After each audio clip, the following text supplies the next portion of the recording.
I welcome Jean-Philippe de Tender. Okay, thank you very much, Sarah. I'll give you my Twitter account first.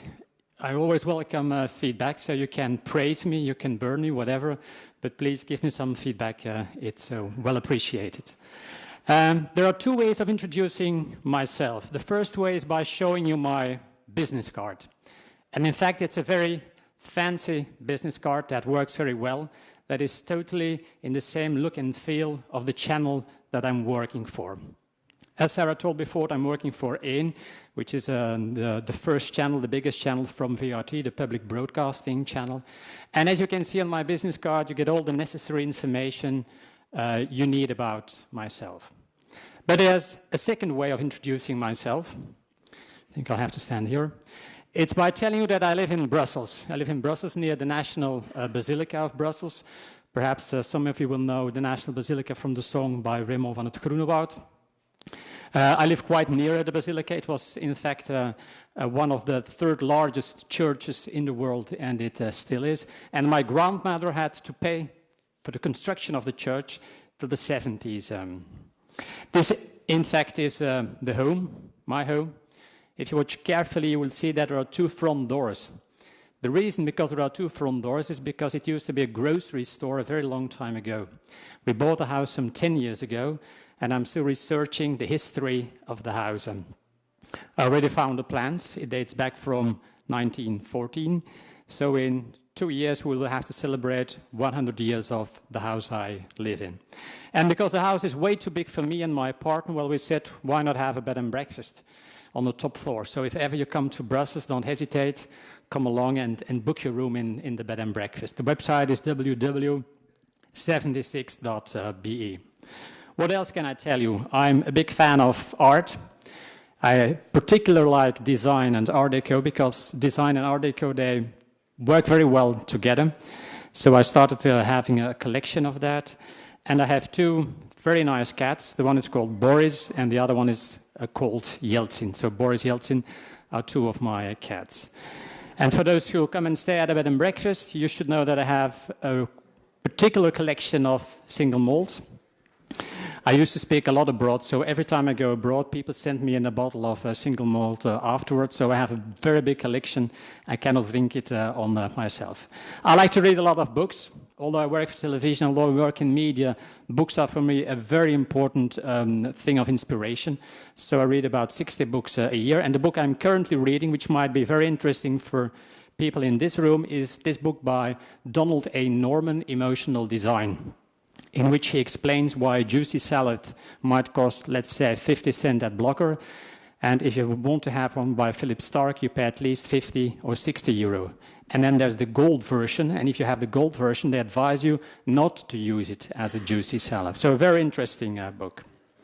Anyway, the thing I want to tell you this is if you have to choose between my business card and you want to choose between a story, then you definitely choose for the story. You choose for my story. Because people connect when they hear stories. I was very glad to hear the previous speaker, Cindy was her name, the girl with the tattoos. She's full of stories. And if you hear stories, people connect. When Sarah just told the story of her grandmother, it's a very interesting way of getting to know people in a different way. And although I have been working for media for more than 25 years, I have been 5 years in radio, 20 years in television, I came to the conclusion only 2 years ago that I'm not working for television, that I'm not working in media, but that I'm just dealing in stories. And that's the reason why I wrote a book called Everything is a Story. Because what I do for the last 2 years is just watch at people, watch at things, and try to see what a story is that is behind the people, what a story is that is behind things. So I've become very passionate about it, and some people call me some sort of sandwich man because I walk around and I tell everybody, well, everyone is a story, everything is a story. Why don't you start looking out for stories in people and in things? And what I'm going to do today is to show you that everyone is a story, that everything is a story, and show you that stories hide. Try to have you discover the real stories. And why am I so passionate about stories? I'm so passionate because I think that if you understand stories better, you better understand what the world looks like. So first of all, let me prove you that everyone is a story. I think I have been talking for about 5 minutes now, and in the meantime, about 1,200 children were born. Every minute, more than 250 people are born every minute. Some people die along the way as well, but let's focus on the people that are born in that way.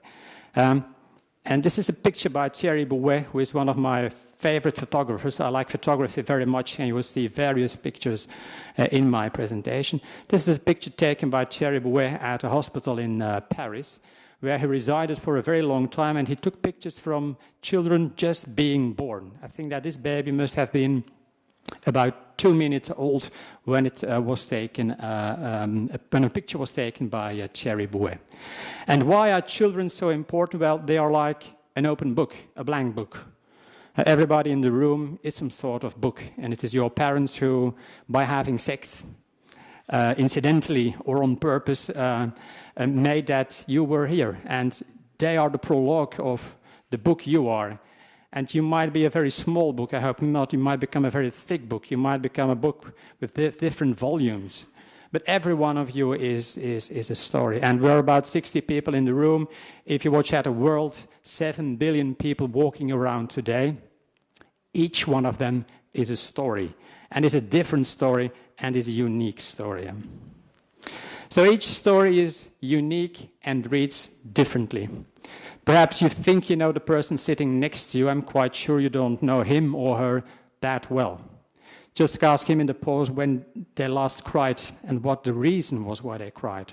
If you ask such questions to people, you will get to understand them in a different way. And very often you think that you know people, but I'm pretty sure that in most cases you don't know what the real story is behind the person sitting next to you. I'll give you some examples of the importance of stories in people. Some stories, they are like fairy tales. Like this picture. I have to stay here. Like this picture, do you know who it is? It is Lady Diana Spencer. It is a picture that was taken on the day she announced she was going to marry Prince Charles. Some rumors say that they only met 8 times before having taken that picture. So 2 people going to marry who really don't know one another. And her story is like a fairy tale because people liked Diana very much because she was the princess of heart. People loved her. She was not from high society. She liked to speak to people. She liked to have direct contact with people. And that is what people appreciated. But then the story took quite a sad turn, you know. She was very unhappy with Charles. She was very unhappy in her life. She fled to Paris and all around the world. She started a life in a jet set, got sick, and finally then that crash happened in a tunnel in Paris. And that was the end of that fairy tale. But Diana is a story, and it's a story that reads like a fairy tale. Some other stories, they read like chameleons, like this girl. I suppose you all know this girl who is going to go to her concert in July, I think. No one, which is a sad tragedy for her because her concerts today aren't selling that well. The fact that nobody in the room is going is a bad sign about her. But who knows the real name of this girl? Who knows the real name of Madonna? Anyone? Yeah, something like that. Her real name is Luisa Verona Ciccioni. And the strange thing about Madonna is that, in fact, her story changes each time she has a new album, or her story changes each time she starts with a new project. She's like a chameleon.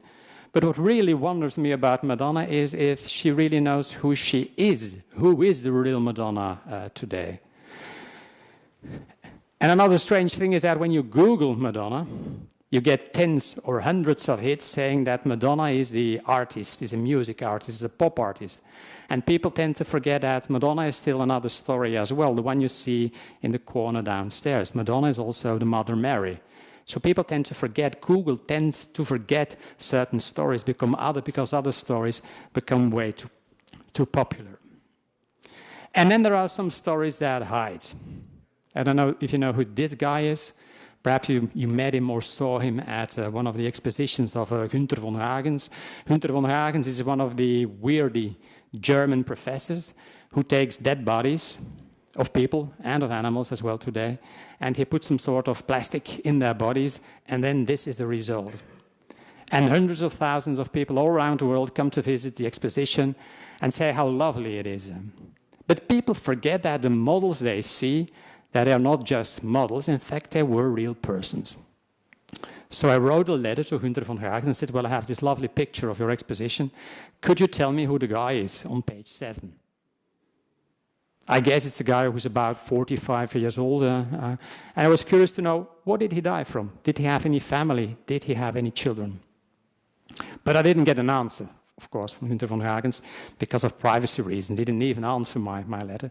But it wonders me, who is the guy?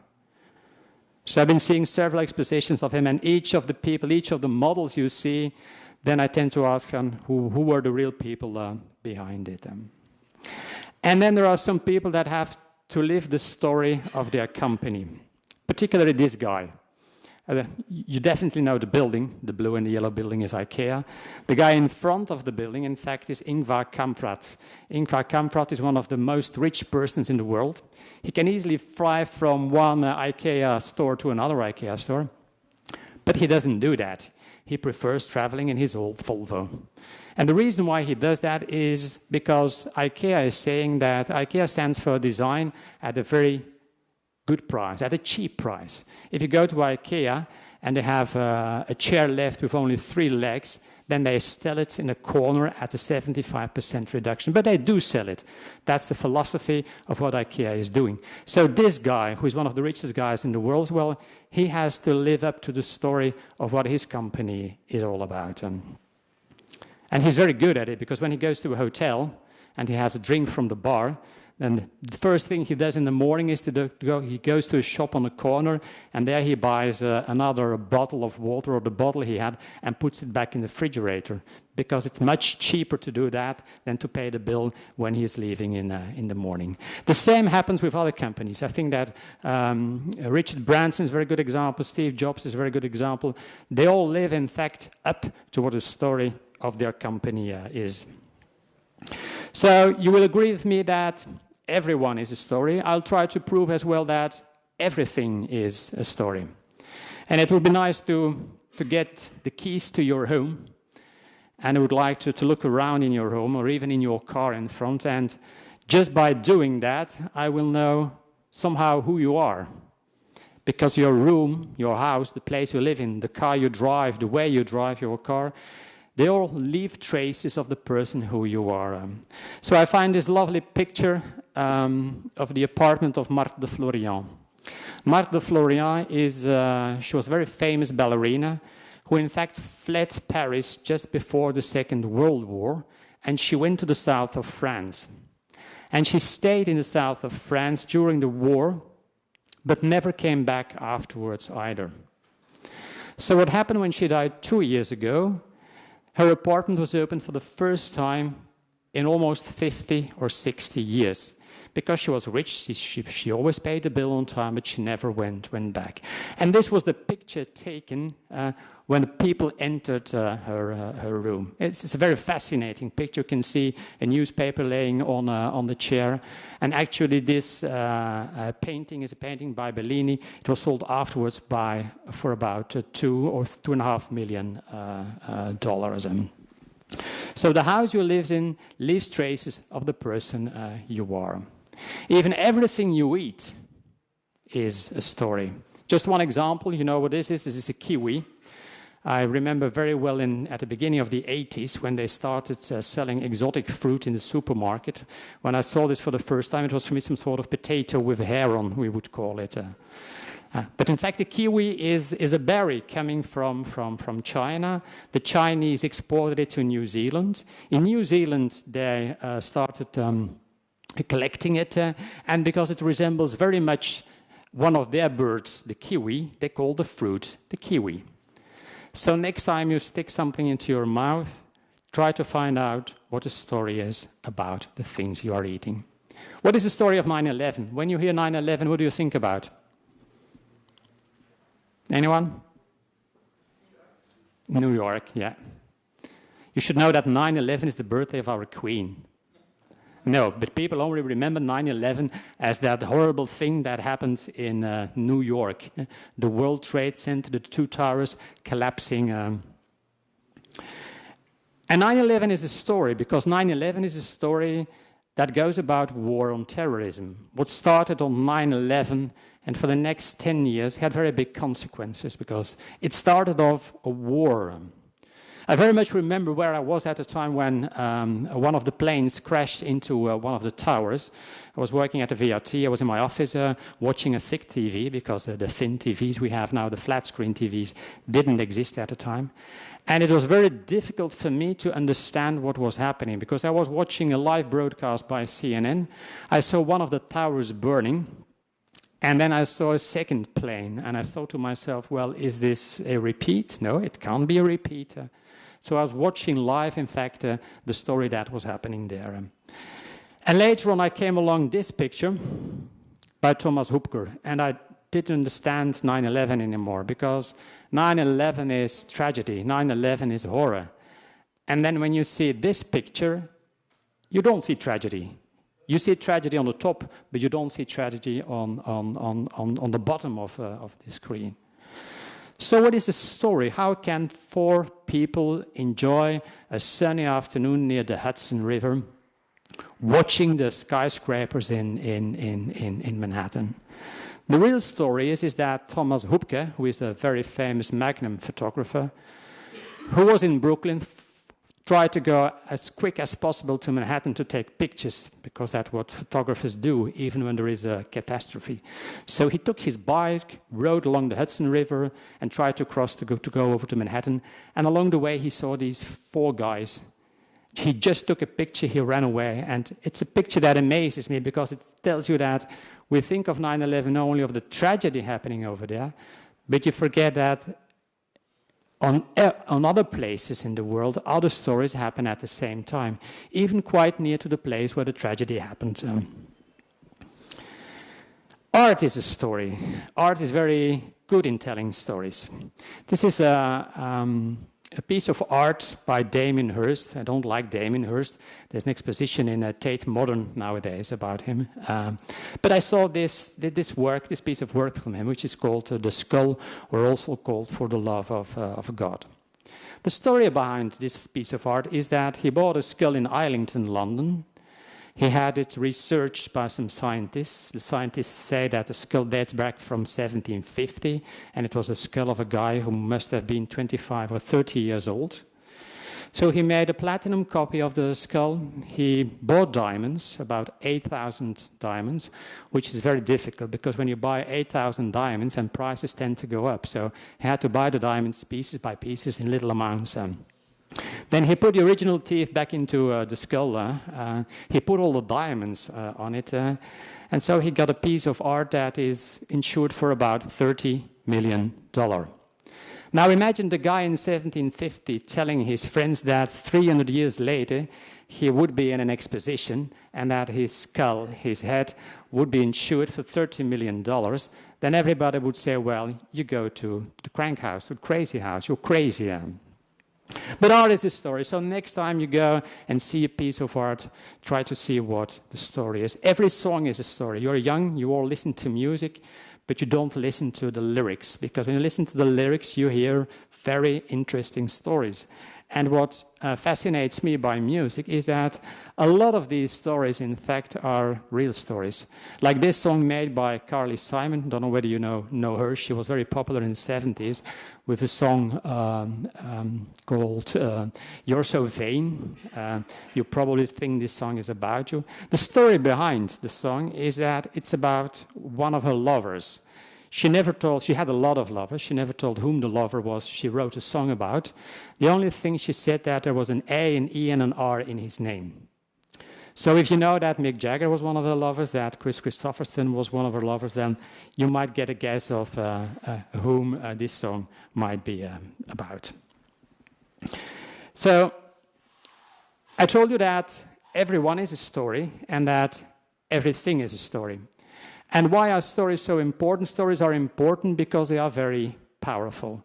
if you watch at advertising, at publicity, then you see that publicity often uses stories, real stories, to show off the power of their brand. Benetton has been very good at that. They have been doing that since the beginning of the 80s, and they continue doing that today. This is one of their recent campaigns, where instead of selling shirts, they just show something that is happening in society, and that is important. A very important brand that did something similar was Nolita.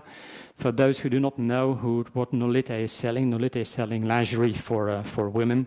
And it's strange then for a brand like Nolita to use not a beautiful model, but some sort of, anorexia model who's not beautiful at all, to make publicity for their brand.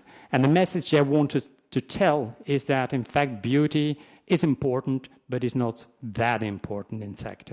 The girl you see used to be a model herself. She was so into modeling that she got anorectic, and she died 1 year ago. The picture was taken when she was 26. She died at the age of 28. And also media try to use stories to organize a change. Jamie Oliver is very good in doing that. He had at the time when he had this program, Jamie Oliver's School Dinner, he had 2 children. He had to send them to school, and if you go to British schools, you know that food is really horrible at British schools. You have 1 portion of vegetables, and all the rest is some fried food. So Jamie Oliver said, well, what can I do? What can I change to give better food to my children? And a lot of politicians had public commissions telling indeed that the food was bad in school, but they couldn't change anything. Jamie Oliver could change it because he told his proper story. He told that he had 2 children, that he wanted to make a change. So this caused a very big revolution in Britain, and actually did change the food in British schools. Then the major question is if stories are so important, and I have to come here and lecture you about the importance of stories, and I have to open your eyes that everyone is a story and everything is a story, then where have all those stories gone? And the answer is rather simple. It has all to do with the brain, with society, with schools, because society is organized according to the left brain. You know, the left brain is analytical, is organizing things. It's putting things in boxes and telling you that if you open that box, you for sure know what is in it.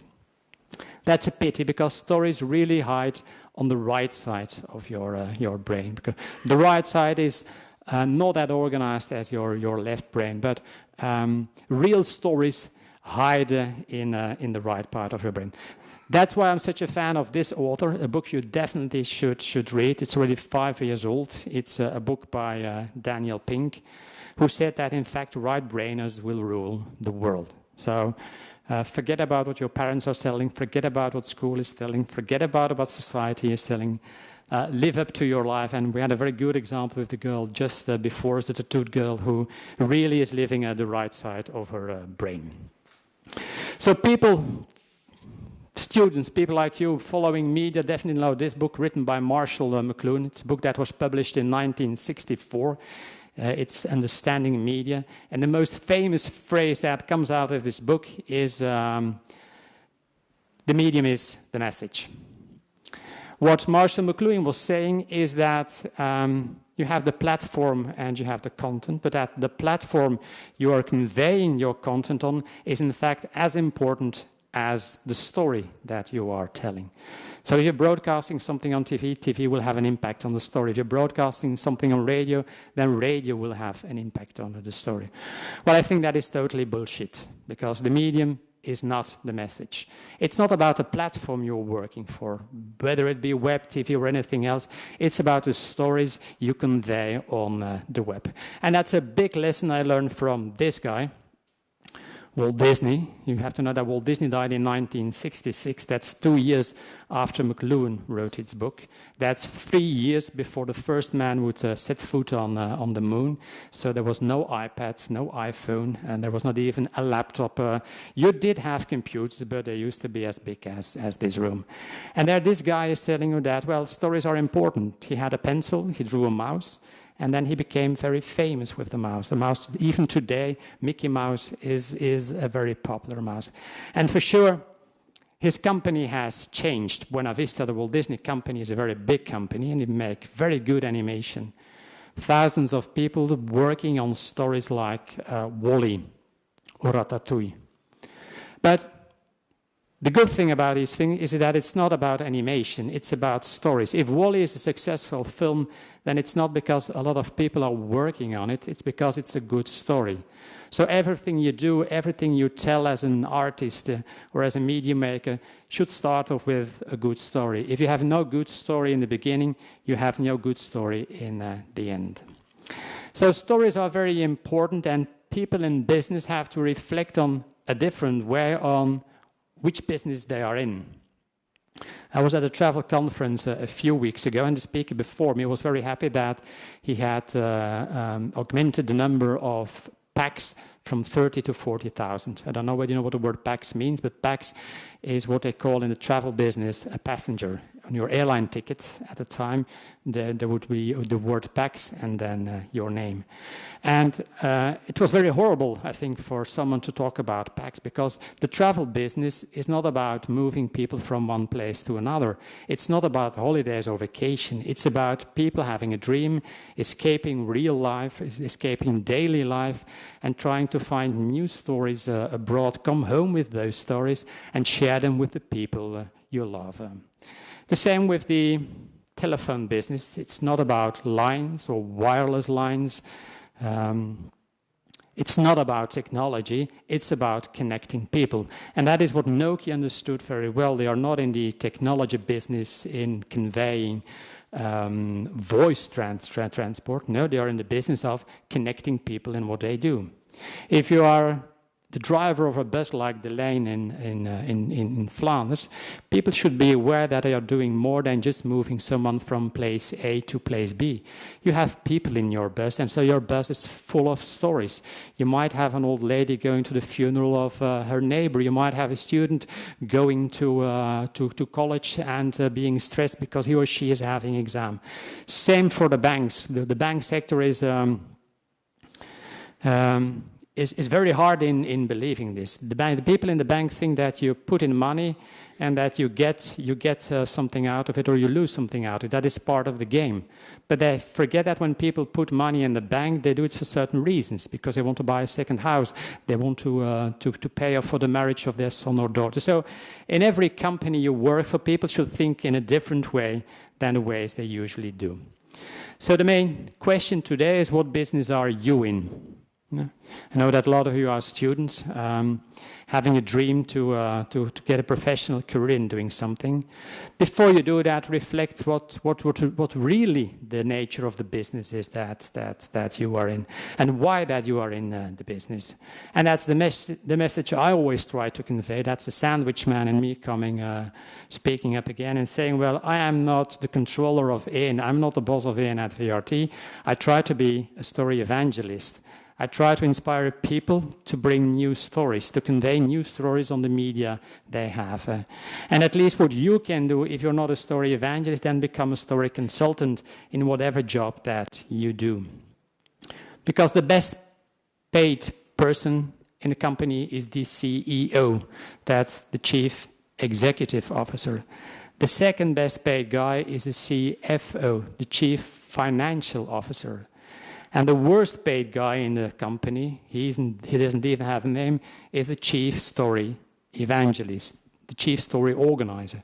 Because that person should be the best paid person in the company, because he is reassuring the future of the company. And it's difficult to say, but media is all about power.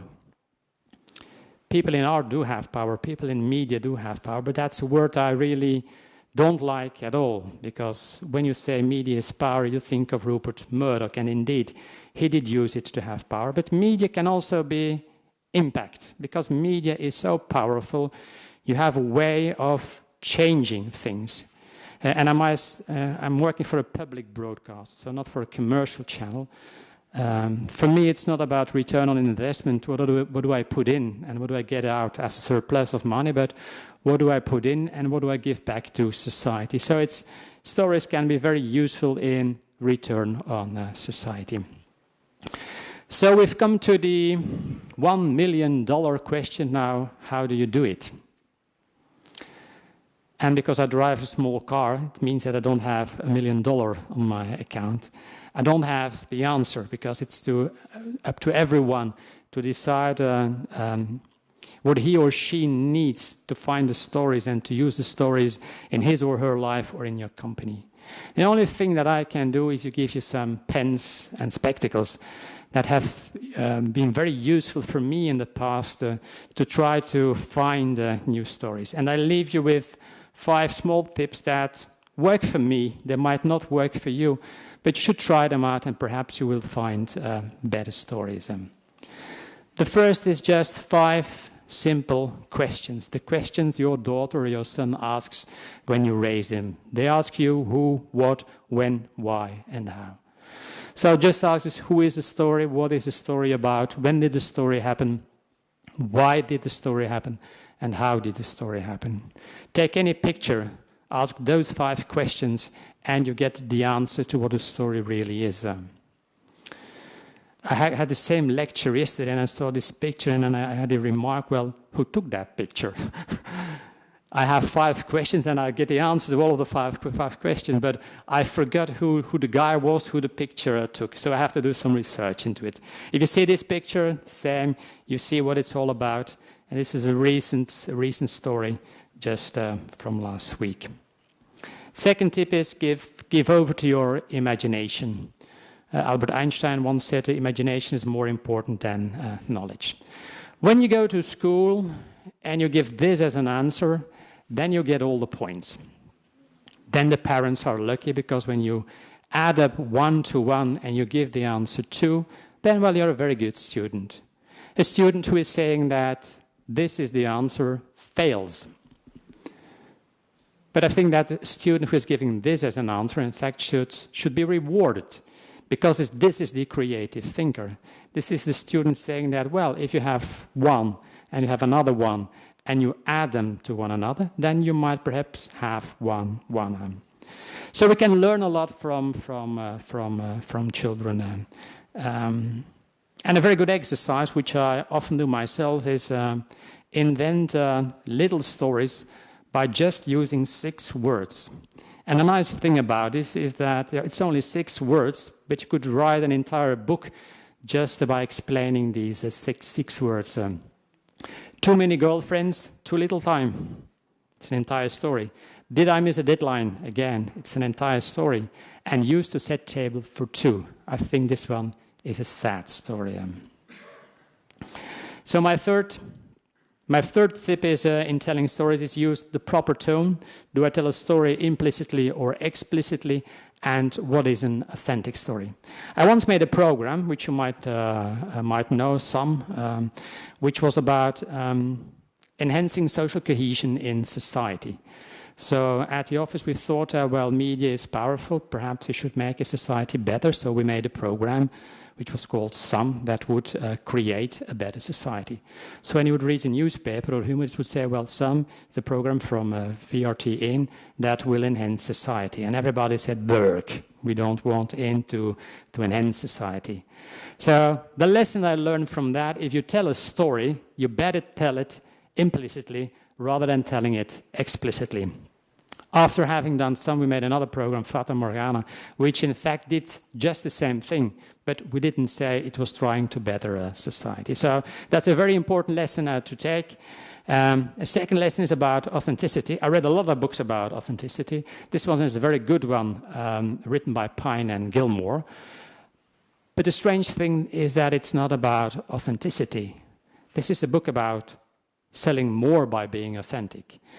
So the second lesson I learned is that it's not about authenticity, it's about authentic authenticity. And also at the office, I only have one rule in deciding whether or not I will do a program. It's the question: do I see real people with real emotions and real stories? And if the people who make the programs can say, yes, we show real people with real emotions and real stories, then I commission the program. Lesson number 4, or tip number 4, use all of your senses. This is a very difficult one. I'm still struggling with this part of it. What story do you see? What story do you smell, hear, feel, and taste? So I was glad to hear the previous presentation about a guy telling about storytelling in sound. So I will try to catch up with that, because in fact I'm a very visual person. As I told you before, I like pictures very much, and this was a picture that touched me very emotionally. It's a picture taken at the marriage of Sergeant Ziegler. Sergeant Ziegler, remember 9/11, the story, the war on terrorism that happened? Well, this is one of the side aspects of that story. He was in a Hummer. The Hummer was attacked. The Hummer was in fire. He couldn't get out of it, and this is the result. He cannot show emotion because his face is like glue, like plastic. But watch the girl, because that's the most interesting part of the picture. You see his horrible face, but watch her face. This is the most important day of her life. And when you watch the picture, I don't think that it is the most important day of her life. So try using, although I'm a very visual person, try using all of your senses to capture the stories. And in the end, well, for me, it became some sort of way of life. When I was in Venice some time ago at the Biennale, I came across this poster. And in fact, it summed it all up to me, because it says, well, think with the senses and feel with the mind.